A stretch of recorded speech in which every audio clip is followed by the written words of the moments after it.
جب بھی اکیلے اللہ کی بات ہوگی تو بہت سارے لوگ جو ہے آپ کو گمراہی کے فتوے، کفر کے فتوے لگائیں گے، اور وہ ثابت کرنا چاہیں گے کہ ایک اللہ کے علاوہ بھی کسی سے ہوتا ہے۔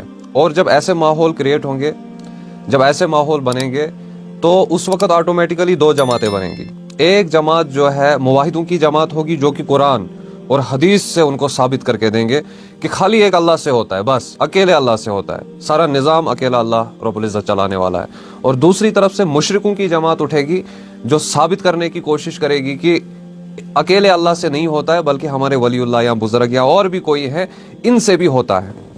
اسی کے سلسلے میں نے آپ کے سامنے آج ایک 10 گستاخیاں ان کی لائی ہے، جو کفریہ عقیدہ ان کا ہے، جو گمراہی تک ان کو لے جاتا ہے، جو کفر تک ان کو لے جاتا ہے۔ ان 10 میں سے پہلی 5 گستاخیاں جو ہیں وہ انہوں نے حضور پاک صلی اللہ علیہ وسلم کی ہے، کوئی کسر نہیں ان بدبختوں نے چھوڑی ہے حضور پاک صلی اللہ علیہ وسلم کی شان میں گستاخی پلس ختم نبوت پر ڈاکہ ڈالنے سے۔ اور پھر 6 سے لے کر 9 تک جو گستاخیاں ہیں وہ انہوں نے رب کے ساتھ کسی کو شریک بٹھایا ہے، اور رب کے علاوہ بھی جو ہے یہ ثابت کرنا چاہتے ہیں کہ رب کے علاوہ بھی کوئی سنتا ہے یا ہماری مدد کر سکتا ہے۔ اور آخری والی گستاخی، 10ویں والی گستاخی جب آپ سنیں گے، وہاں سے آپ کو دور سے ہی پتہ لگ جائے گا، ایک عقل مند انسان اگر دیکھے گا وہ وہاں پر دیکھ پائے گا کہ بریلویوں کے تمام عقیدے جھوٹے اور من گھڑت ہیں اور سب فراڈ کے بنیاد پر گھڑے ہوئے ہیں۔ تو ہم شروع کرتے ہیں گستاخی نمبر 1۔ آپ کی سکرین کے اوپر جو ہے یہ بک اسرار المشتاق، اس میں انہوں نے لکھا ہے، وہی ایک حقیقت نما بن کے آیا، زمانے میں بہروپیہ بن کے آیا۔ ان بدبختوں نے نعوذ باللہ نبی صلی اللہ علیہ وسلم کو بہروپیہ کہا ہے، اور جب دوسری طرف سے ہم نبی صلی اللہ علیہ وسلم کی شان کو بلند کرتے ہیں، قرآن اور حدیث کو بلند کرتے ہیں، نبی صلی اللہ علیہ وسلم کی سیرت کو بیان کرتے ہیں، نبی صلی اللہ علیہ وسلم کی تعلیم کو بیان کرتے ہیں، اور ہم پہ گستاخ رسول کے فتوے لگتے ہیں، اور یہ بہروپیہ ہمارے نبی صلی اللہ علیہ وسلم کو نعوذ باللہ کہے اور یہ عاشق رسول۔ اور دوسری گستاخی آپ کی سکرین کے اوپر ہدایہ کے بخشش میں انہوں نے لکھا ہے، کثرت بعد قلت پہ اکثر درود، عزت بعد ذلت پہ لاکھوں سلام۔